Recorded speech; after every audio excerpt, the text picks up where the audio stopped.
Nous sommes le 21 octobre 1898.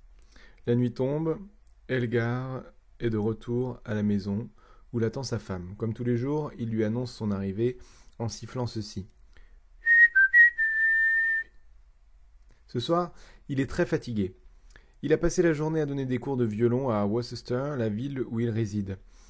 Et être prof de violon, ce n'est vraiment pas sa vocation. Certes, il joue dans un orchestre pendant les festivals de Worcester et de Birmingham, mais son niveau à l'instrument n'est vraiment pas au-delà de tout reproche et il n'a pas particulièrement la fibre de la pédagogie.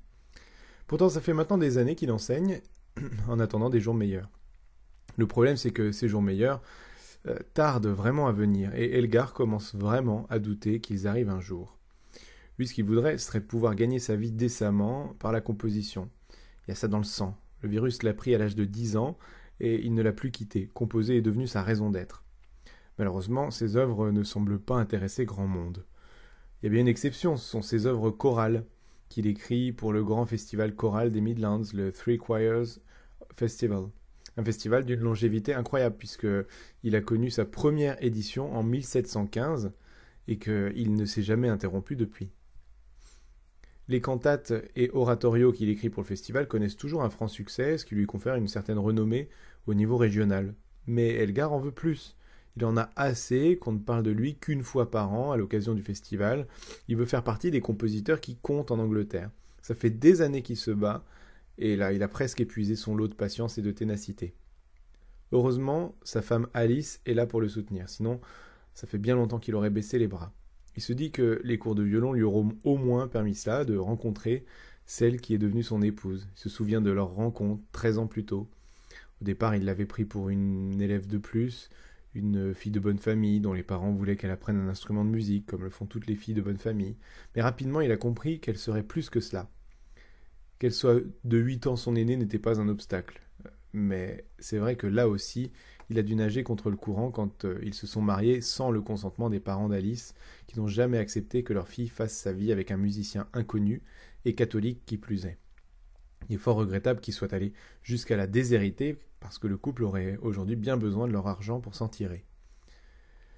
Mais l'argent ne fait pas tout et le couple connaît une vie modeste certes, mais heureuse. Alice est son manager, sa secrétaire. Elle fait de son mieux pour attirer l'attention de la société influente sur son mari, avec un succès limité, il faut bien l'avouer. Et surtout, Alice a une foi inébranlable dans le talent d'Edward. Et quand lui baisse les bras, elle s'arrange toujours pour lui redonner du courage. Et en ce moment, du courage, il lui en faut, parce que son moral est au plus bas. Hier, il s'en est plaint dans une lettre à son éditeur. Non, je ne suis pas heureux du tout. En fait, je n'ai jamais été aussi malheureux de ma vie. Je ne vois pas du tout ce que j'ai fait de bien. Si j'écris une mélodie, vous dites tous que c'est commun. Si je ne le fais pas, vous dites tous que c'est du gâchis. Eh bien, j'ai écrit Caractacus, cette dernière cantate pour le Three Choirs Festival, en gagnant seulement 15 shillings par semaine, et c'est tout.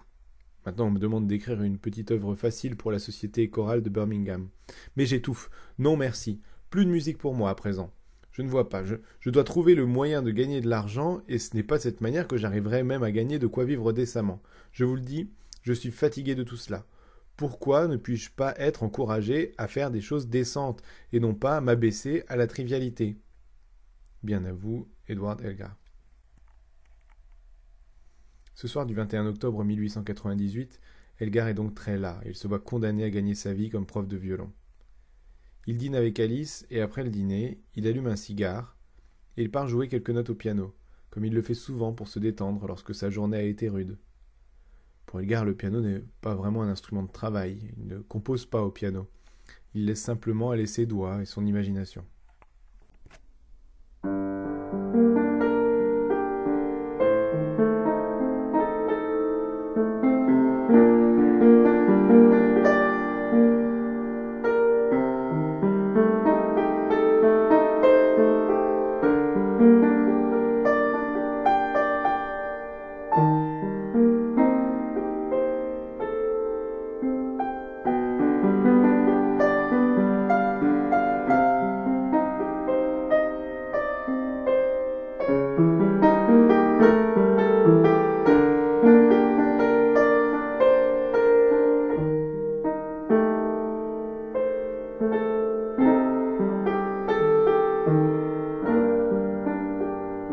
Soudain, Alice le tire de sa rêverie. « Edward, mais c'est une belle mélodie !» Elle lui demande de la rejouer. Lui, il n'était pas très conscient de ce qu'il faisait, alors il tente, tant bien que mal, de retrouver la mélodie, jusqu'à ce qu'elle s'écrie « Voilà, c'est celle-là !»« Qu'est-ce que c'est ?» Edward lui répond « Rien, mais ça pourrait peut-être devenir quelque chose. » Il sait que sa femme a beaucoup de goût, et il compte toujours sur son avis éclairé lorsqu'il compose une œuvre, avant de la soumettre à son éditeur. Il n'a donc aucune raison de la contredire, et il s'empresse de noter sur du papier à musique la mélodie qu'il vient d'improviser. Grâce à Alice Elgar, le thème des variations Enigma vient d'être sauvé de l'oubli. Le couple va ensuite passer la soirée à jouer à un petit jeu improvisé. Edward joue ce thème d'une certaine manière, et Alice doit retrouver qui, dans leur entourage, l'aurait conçu ainsi. Oh, notre ami Powell l'aurait plutôt entendu comme cela. Et Nevinson l'aurait fait ainsi. Et voilà comment est né le principe des variations Enigma, qui sont une série de variations sur le même thème de départ, variations qui sont des portraits d'amis proches. L'idée est originale, mais elle n'est pas sans précédent. Par exemple, en 1835, Schumann se prête au jeu dans Carnaval, opus 9, une série de variations sur 4 notes, dans laquelle Chopin est présenté à travers un pastiche de ses nocturnes pour piano.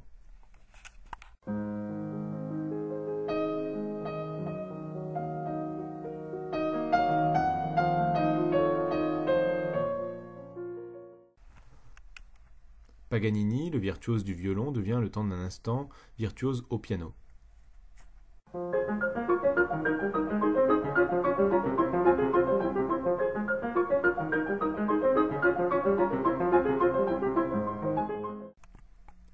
Quant à Clara Wieck, la future femme du compositeur, déguisée en Chiarina, elle se voit attribuer un portrait passionato.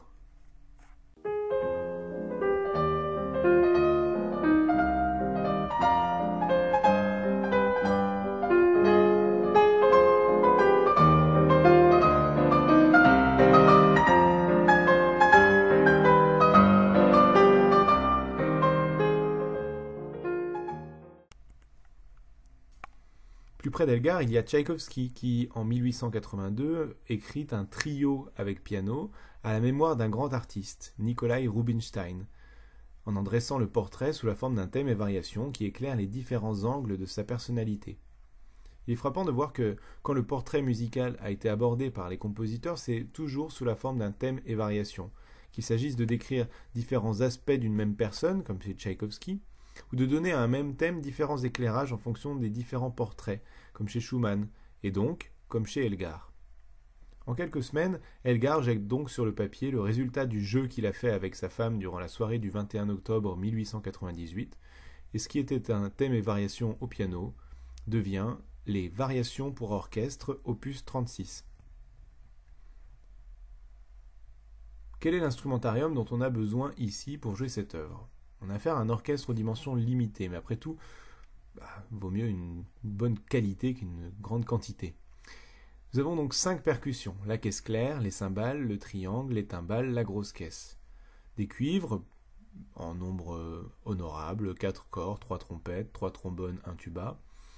Des bois plutôt peu nombreux, 2 clarinettes, 2 bassons, 1 contrebasson, 2 flûtes, une petite flûte piccolo, 2 hautbois, et l'orgue, petite originalité qui va venir en renfort notamment à la fin de l'œuvre pour donner un final grandiose, sans oublier évidemment les habituelles cordes, violon 1, violon 2, alto, violoncelle et contrebasse.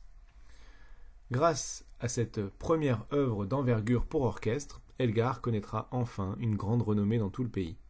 Elgar va enfin sortir de l'anonymat et de la pauvreté. Il va retrouver le courage de composer et en quelques années devenir le compositeur anglais le plus important que l'Angleterre ait porté depuis bien longtemps. Voilà un joli retournement de situation. Il faut dire que cette œuvre a tout pour plaire. Puisqu'il s'agit d'un thème et variation, elle permet d'explorer un très large éventail émotionnel au fil des variations, tout en évitant le piège d'une accumulation d'unités musicales distinctes, sans lien les unes avec les autres, puisqu'il y a un thème qui les unit toutes. Ce thème unificateur, Elgar lui donne pour nom Enigma.